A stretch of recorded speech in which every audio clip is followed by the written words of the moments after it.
En la sociedad moderna, hermanos, ha habido una inversión de valores, una ilustración clásica de cómo los cambios pequeños pueden conducir al desastre. Es el caso de la rana que se coloca viva en una olla de agua fría mientras se comienza a calentar. Yo creo que todos de alguna manera lo hemos visto, ¿no? El agua se va calentando poco a poco y el animalito no nota que el cambio se está desarrollando para llevarlo al desastre. Se va acomodando a la temperatura del agua hasta que finalmente muere hervido. Una muerte bastante cruel que se pudo haber evitado porque pudo haber saltado en algún momento. Sin embargo, fue tan pequeño el cambio que realmente él no se sintió jamás en una situación peligrosa. Algo similar se ha dado en la familia, particularmente en el occidente, incluyendo, por supuesto, a las familias cristianas. El proceso de cambio de valores puede ser apenas perceptible, pero si nosotros comparamos la estructura familiar al día de hoy con la de hace 30, 40 años, vamos a notar que ha habido un cambio ya significativo. A partir de pequeñas modificaciones se ha comenzado a construir el desastre. Notemos el cambio en muchos aspectos. Las normas morales se han desmoronado y caído en muchos sentidos. En ese contexto, hermanos, es claro que muchas familias cristianas debieron saltar del agua hirviendo desde hace mucho. Los indicadores familiares, como la desintegración familiar, el divorcio, son prácticamente iguales entre cristianos y no cristianos, entre inconversos y no inconversos por igual. Esto, hermanos, es bastante relevante y bastante triste, porque en la actualidad nosotros no carecemos de instrucción. Nosotros podemos ir a la librería, consultar en internet y vamos a encontrar cualquier cantidad de manuales, libros, vamos a encontrar conferencias, artículos sobre el matrimonio, la familia. Existe un número casi infinito de libros de psicología infantil y familiar y podríamos llenar una biblioteca extensa con estos tomos. Contrario a este vértigo de información, la Biblia resume las relaciones familiares en 4 versículos, los que leímos hace algunos minutos. Y es que también en muchas ocasiones, hermanos, lo correcto está entre lo más simple. Y nosotros vemos instrucciones muy precisas, muy sencillas y fáciles de entender para cualquiera. No necesitamos un título de grado académico como licenciatura, maestría, incluso doctorado, para comprender lo que la Escritura enseña y para guiarnos a familias firmes. Con la información que este pasaje nos provee, hermanos, vamos a tratar de identificar cómo mostramos amor. Particularmente vamos a referirnos a la labor de los padres y cómo vamos a evitar los extremos, hermanos, de una guianza o una instrucción que provoca a ira, por un lado, y una crianza, por el contrario, que carece por completo de disciplina. Dada la información entonces presente y disponible, vamos a verificar este único versículo, el versículo 4, y lo vamos a hacer de una manera muy fácil y muy sencilla de identificar, un bosquejo muy sencillo. Primero vamos a ver el aspecto negativo del mandamiento o lo que este mandamiento prohíbe. Y finalmente, o como segundo punto, vamos a ver el aspecto positivo del mandamiento, lo que la Biblia nos ordena hacer. Tan simple y tan sencillo como es, hermanos, la Escritura, la palabra del Señor, nos guía y nos orienta, hermanos, para que los creyentes podamos gozar de familias sólidas, basadas en la palabra del Señor. Algo que es extremadamente urgente en la sociedad moderna. Entonces, comenzaremos con el aspecto negativo del mandamiento, que involucra la frase: no provoquéis a ira a vuestros hijos. Vamos a tratar de de examinar este texto. No provoquéis a ira a vuestros hijos. La palabra padres se traduce del griego páteres. Usualmente se empleaba para los varones, pero dado el contexto, es posible que el apóstol Pablo esté usando la palabra tanto como para el padre como para la madre. Así que para ambos es la instrucción, no sencillamente para el padre, aunque hay evidentemente un mayor peso para el padre. La expresión provoquéis a ira señala un patrón repetitivo en el trato que contribuye a un aumento gradual de la ira hasta que finalmente se manifiesta en conductas externas. Es normal que los padres no se den cuenta que están provocando a ira. Posiblemente los que somos padres pensemos que estamos haciendo bien. Sin embargo, es necesario que nosotros, a la luz de la Escritura, veamos qué es lo que estamos haciendo y podamos medirlo en esta vara que el Señor nos otorga en estos versículos. Una primera aseveración, hermanos, que es necesario recordar para poder evitar alguna confusión, hermanos, con respecto a esta enseñanza, a este aspecto negativo del mandamiento, es asumir, hermanos, una verdad necesaria, una verdad trascendental, el hecho de que los niños son pecadores. Esta, hermanos, es una verdad que la Escritura nos enseña de página a página. Tan solo el Salmo 51, que muchos de nosotros tenemos en la mente, dice David en este Salmo, que yo en maldad he sido formado y en pecado me concibió mi madre. Y esta, hermanos, es una afirmación que nosotros debemos tener clara, porque en el contexto actual podemos tener algunas ideas que difieran. Podemos pensar que los niños son como angelitos, a veces decimos, ¿no? Yo le digo a mis hijas, son angelitos pero caídos. En general, hermanos, podemos caer en alguna confusión. Y eso, hermanos, está a la luz de no solamente los creyentes, hermanos, sino incluso el mundo incrédulo, a partir de su búsqueda de la sabiduría, ha llegado a esas conclusiones. Por ejemplo, la Comisión del Estado de Minnesota sobre Asuntos de Delito emitió la siguiente declaración: todo bebé empieza su vida como un pequeño salvaje. Es por completo egoísta y centrado en sí mismo. Quiere lo que quiere cuando lo quiere. Su botella con leche, la atención de su madre, los juguetes de otros niños, el reloj de su tío, lo que sea. Niéguele usted tales cosas y el infante hierve con un grado tal de rabia y agresividad que tendría connotaciones homicidas si no fuera por la indefensión pueril del niño. El bebé es sucio, carece de moralidad y conocimiento, no tiene desarrollada una sola habilidad social o técnica. Esto significa que todos los niños, no solo ciertos niños, sino todos ellos, nacen siendo delincuentes, dice este reporte. Si se les permitiera continuar de forma indefinida en su mundo egocéntrico desde la infancia, dando rienda suelta a sus acciones impulsivas para que puedan satisfacer cada deseo y capricho, todos los niños, sin excepción, se convertirían al crecer en delincuentes, ladrones, asesinos, violadores. Esto, hermanos, es un retrato, hermanos, vamos a decirlo secular, de la naturaleza humana. Algo que la Escritura también nos señala sobradamente. Entonces, hermanos, una primera aseveración, una primera punto que debemos tener siempre presente, hermanos, es que los niños, tanto como nosotros, son pecadores, merecedores también de la ira de Dios. Ahora, hermanos, veamos algunas formas comunes.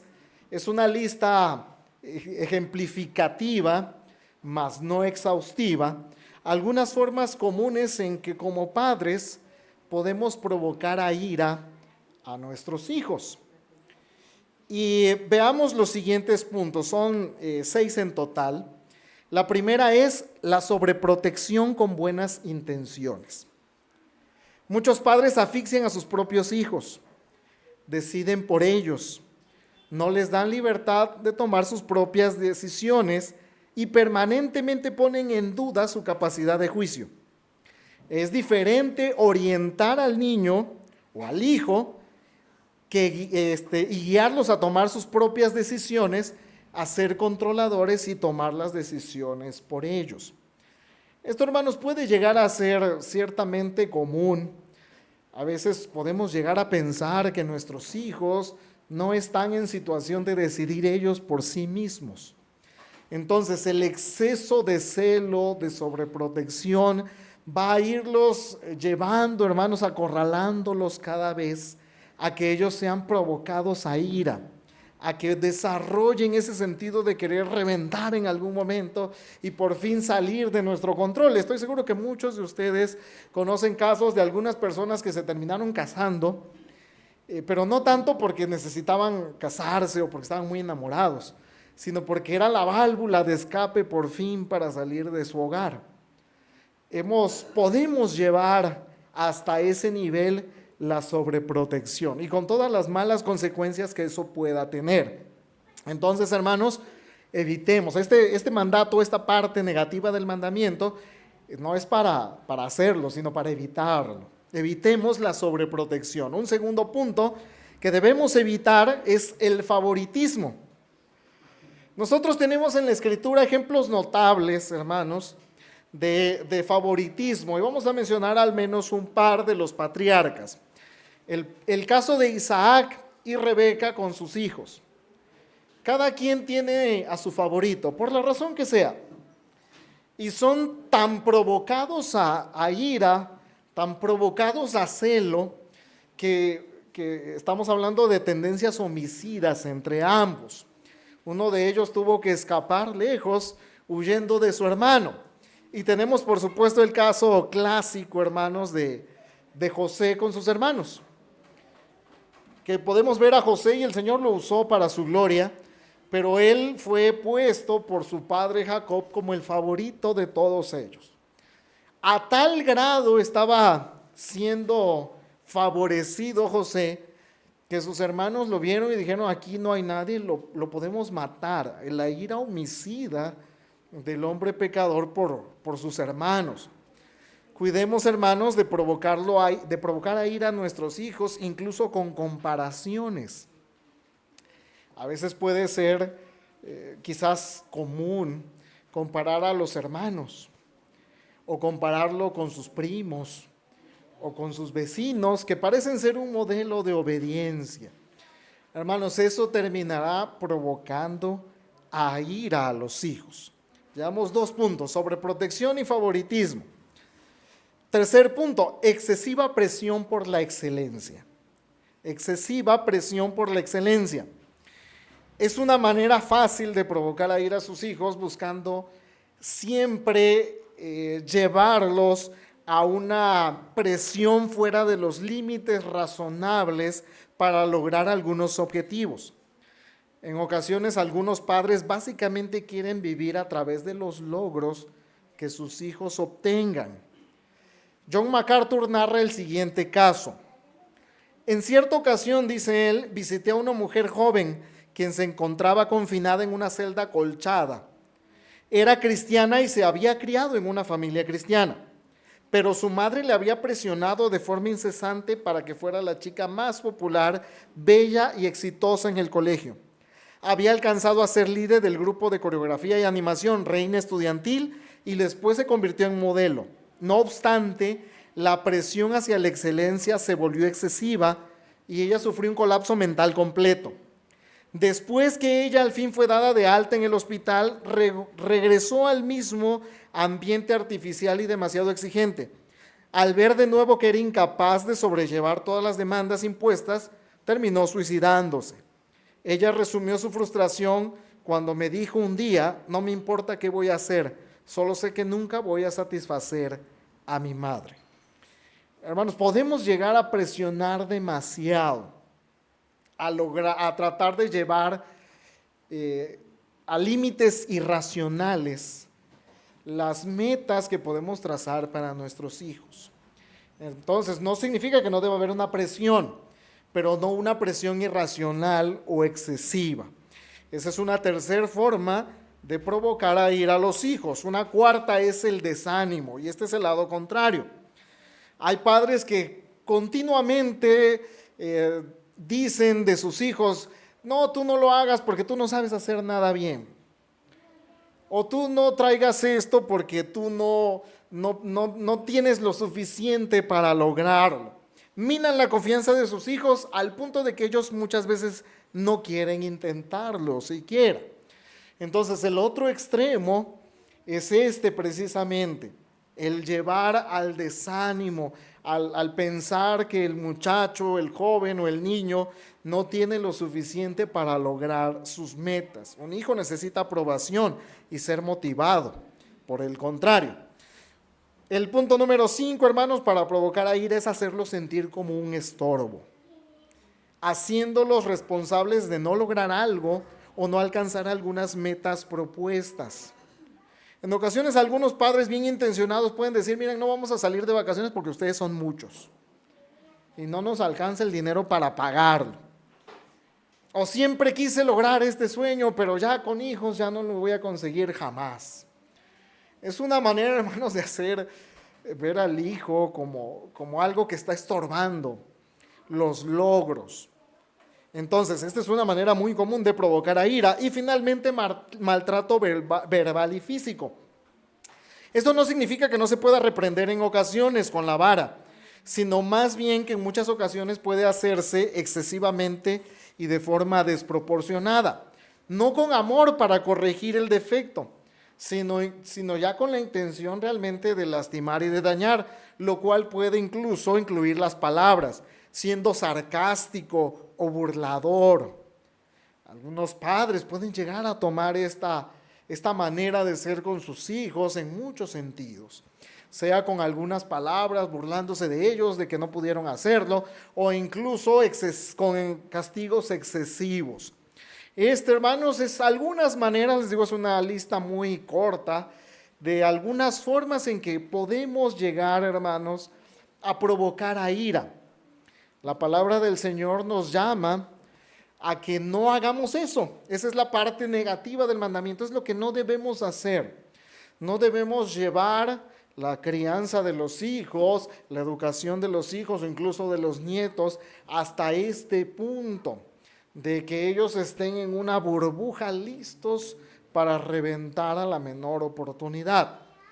Es muy importante, hermanos, entonces que tomemos nota, hermanos, de si algunas de estas actitudes tienen lugar en nosotros, si las hemos llevado a cabo o si las estamos llevando a cabo consistentemente. Un estudio que leí hace poco nos mencionaba que de cada 10 hijos cristianos, 7 están abandonando la iglesia, por encima de la media. Nos estamos quedando en muchos casos sin jóvenes y sin niños. Desconozco exactamente cuál sea el concepto o el punto en el que está la iglesia Betel. Sin embargo, si rascamos un poquito, vamos a dar cuenta que la segunda generación no está completa. No sé en qué porcentajes, pero no está completa. Posiblemente el provocar a ira a los hijos esté influyendo en que no estén perseverando en el Evangelio. Eso y otras cuestiones, por supuesto. Entonces, este es el aspecto negativo del mandamiento. Vayamos al aspecto positivo, que resume el versículo 4 en la segunda parte, la que llamaríamos B, que dice, sino criadlos en disciplina y amonestación del Señor. La instrucción positiva del mandamiento es esa, y se usa la palabra griega padeia, una palabra derivada de pais, que significa niño y que se refiere particularmente a la instrucción sistemática de los menores. La disciplina tiene que ver con la instrucción sistemática del niño y la reprensión y el castigo cuando sea necesario. Una de las madres piadosas de hace algunos siglos, Susana Wesley, la madre de Juan y Carlos Wesley, crió a 17 hijos. 17. Dentro de ellos salieron estos dos grandes predicadores. Se expresó de la crianza de los hijos de la siguiente manera. Tomen nota, hermanos, a mí me golpeó mucho cuando estuve preparando este mensaje. Dice lo siguiente: el padre que se esfuerza en someter la voluntad egoísta de su hijo, labora aliado de Dios en la renovación y salvación de su alma. El padre que le trata con indulgencia hace el trabajo del diablo. Convierte la religión en algo impracticable y la salvación en algo inalcanzable, haciendo todo lo que puede hacer para condenar a su hijo en alma y cuerpo para siempre. Citado del diario de John Wesley. Quiere la receta perfecta para que su hijo se pierda. Dele todo lo que quiera. Sea indulgente con él. No lo instruya. No lo reprenda. Y el paralelo, hermanos, con lo que podemos llamar la instrucción contemporánea es aterrador. En la actualidad nosotros podemos ver a los niños, muchachos ya, a veces haciendo pataletas en cualquier lugar, y sus padres están bien quitados de la pena, como si eso fuera algo normal, y como si eso no tuviese nada que ver, y luego a veces nos sorprendemos por el aumento de la violencia en nuestros días, una relación lineal. Consiéntalos, hermanos, y va a tener la receta perfecta para la destrucción de su alma.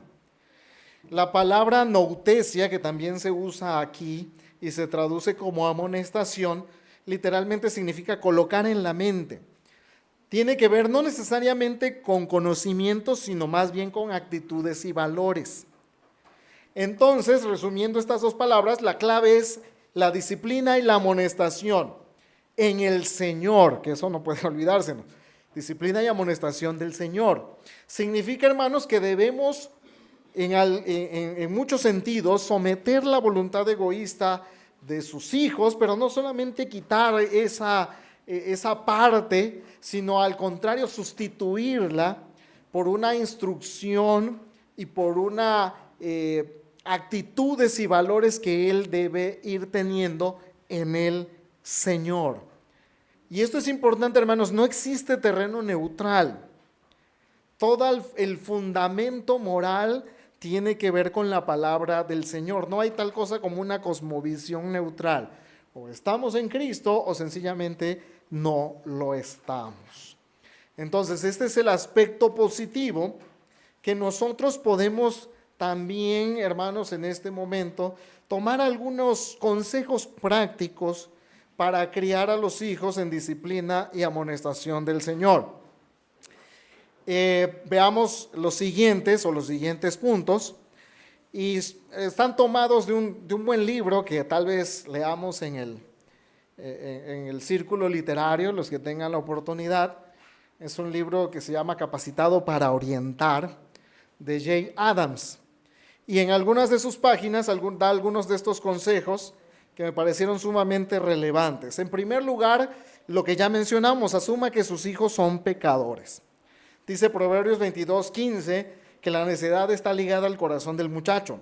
Y Efesios 2:3 dice que todos éramos por naturaleza hijos de ira.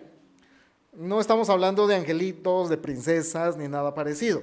Todos son pecadores, somos pecadores. Por lo tanto, la disciplina debe estar en función de limitar o cambiar los hábitos pecaminosos por conductas cristianas.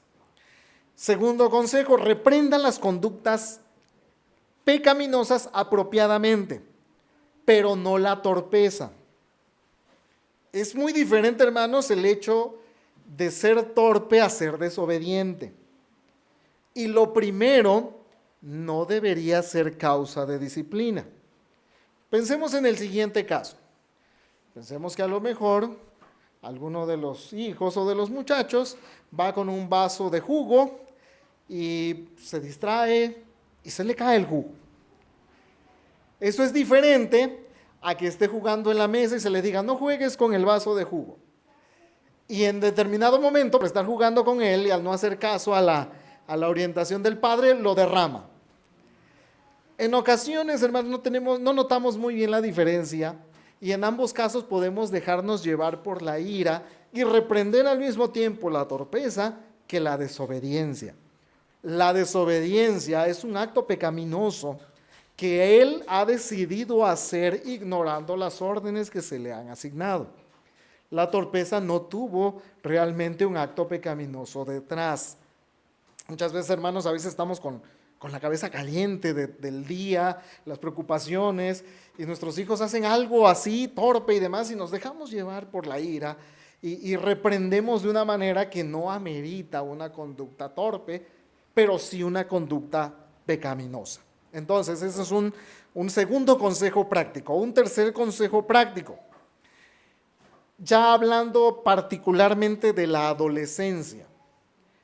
En la adolescencia debe ayudar a su hijo a asumir la responsabilidad, para estructurar su propia vida.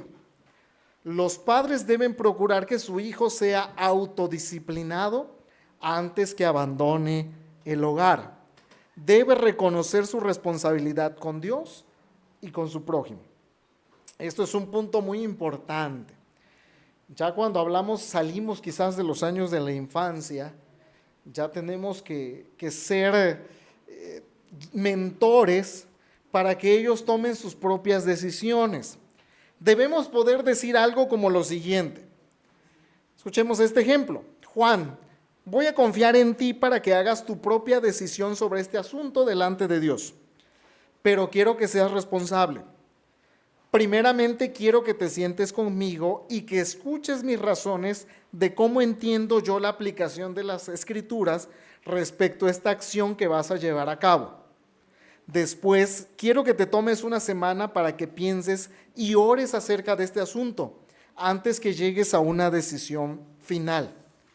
Una vez que hayas tomado tu decisión, yo no diré nada más al respecto, pero está preparado para aceptar las consecuencias que surjan de tu decisión. A lo mejor suena un poquito largo, ¿no? Y tal vez no sea con las mismas palabras, pero el punto es, ya es necesario guiarlo a que tome sus decisiones en el Señor. Recuerde, el pasaje nos dice disciplina y amonestación del Señor. No puede ser ignorando las Escrituras. Y nosotros podemos expresar lo que nosotros entendemos de la Escritura con respecto a eso. Pero en última instancia, la decisión tendrá que ser de Él, pero la responsabilidad tendrá que asumirlo también Él. Esto, hermanos, es muy necesario en un mundo donde cada vez la adolescencia se extiende más.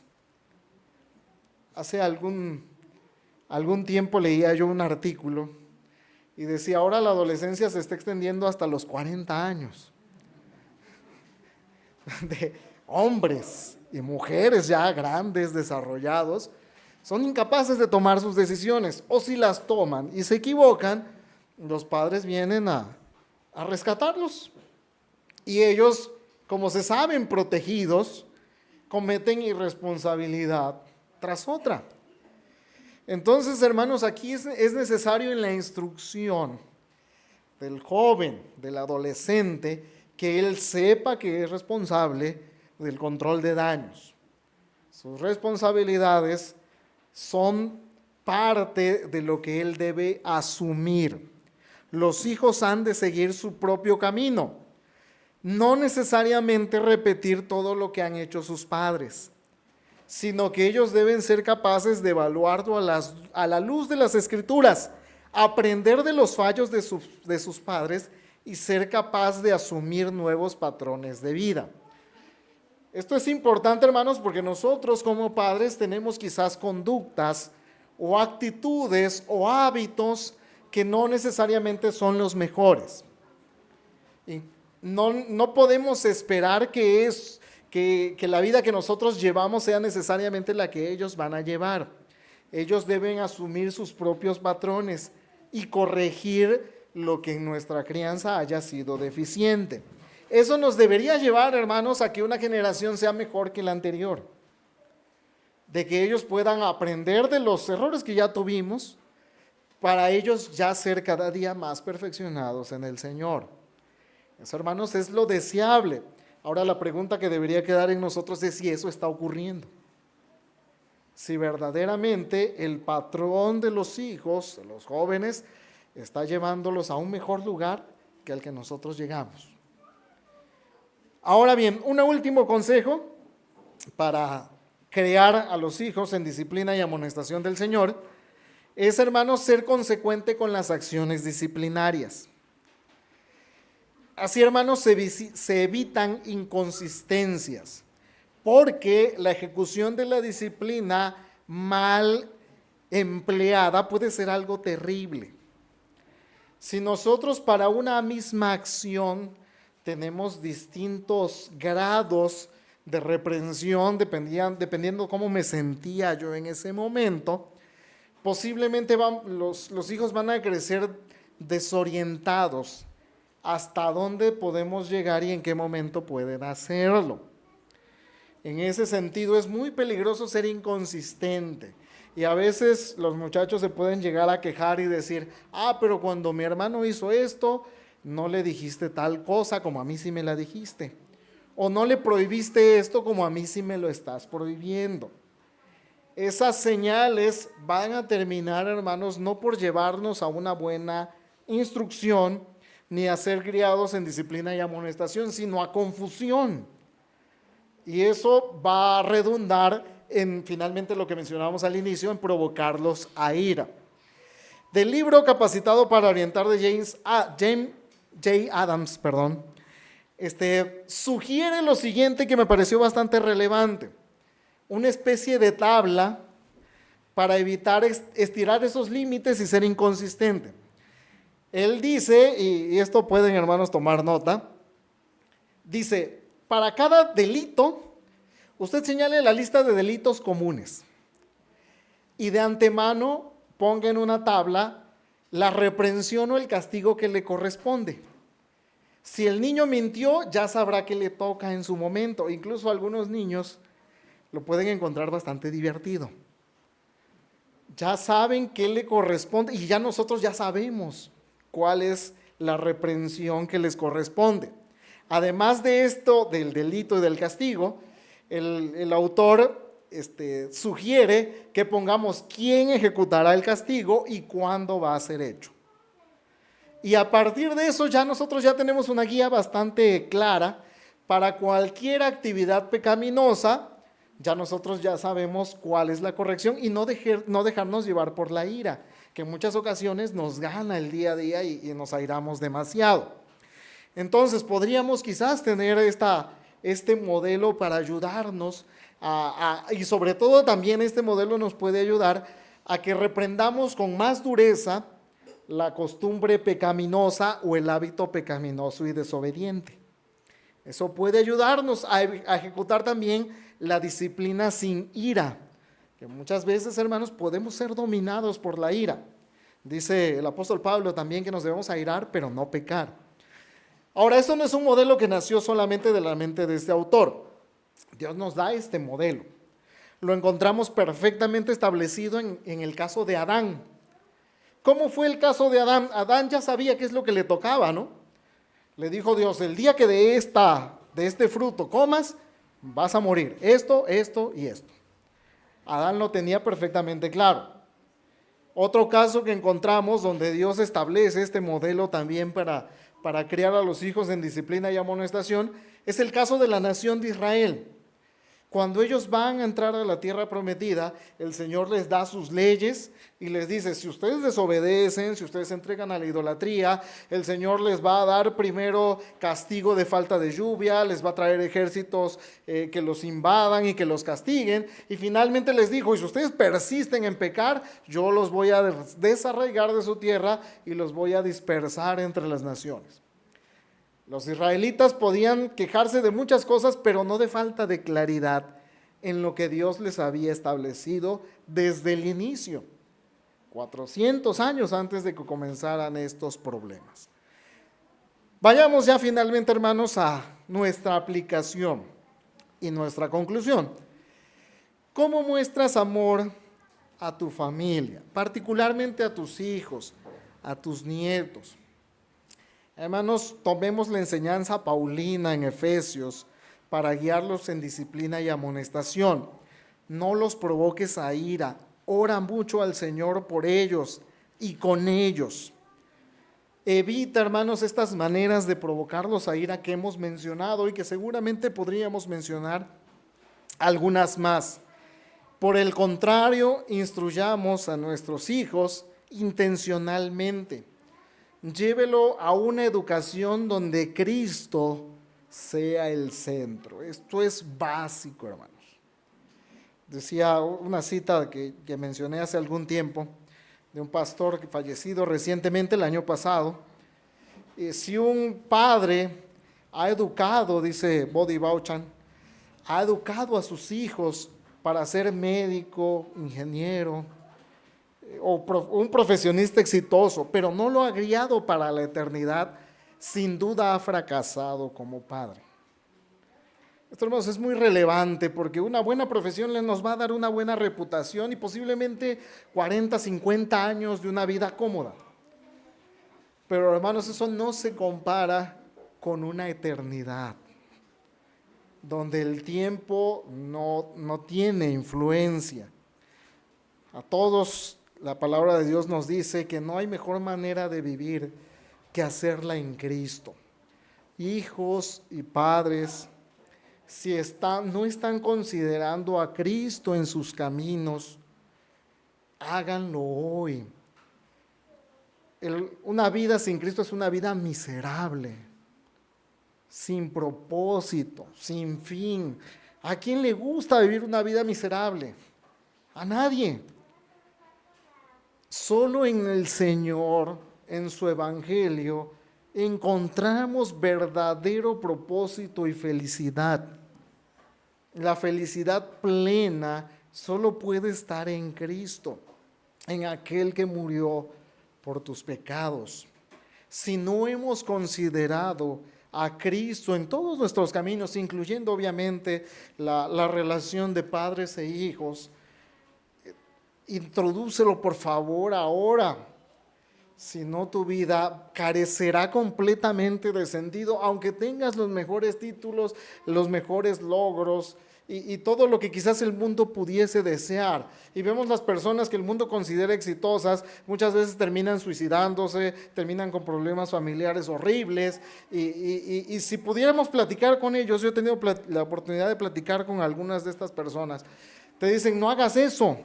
Yo entregué mi vida así y lo que terminó resultando fue bastante horrible. Quiero terminar con una última ilustración. Hace algunos años, hace 10 años, trabajaba yo para una empresa contratista de Pemex.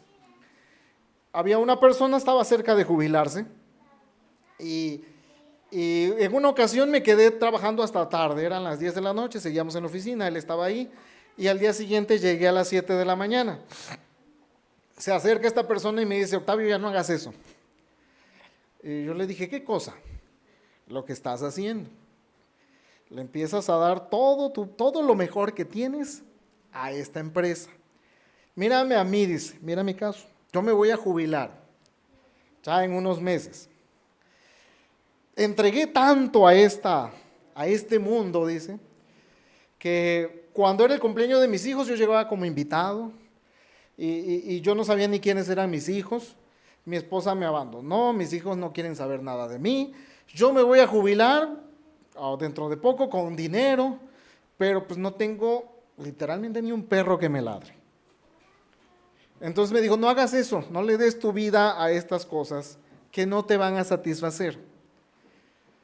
Hermanos, el mundo es así, te seduce, te engaña que va a satisfacer todas tus necesidades. Cuando ya luego te des cuenta, posiblemente sea demasiado tarde y hayas perdido mucho. Sin embargo, el Señor te llama hoy a que vengas a Él, a que vivas una vida que merece ser vivida. Quiere el Señor de nosotros tener misericordia y que esta serie de enseñanzas que el Señor providencialmente ha puesto por nuestras hermanas de la sociedad femenil, nos guía a familias sólidas. ¿Cuánto necesita el mundo familias que sean la base de su sociedad? ¿Y cuánto lo necesita la iglesia? ¿Y cuánto lo necesita particularmente la iglesia Betel? Que el Señor nos bendiga, hermanos.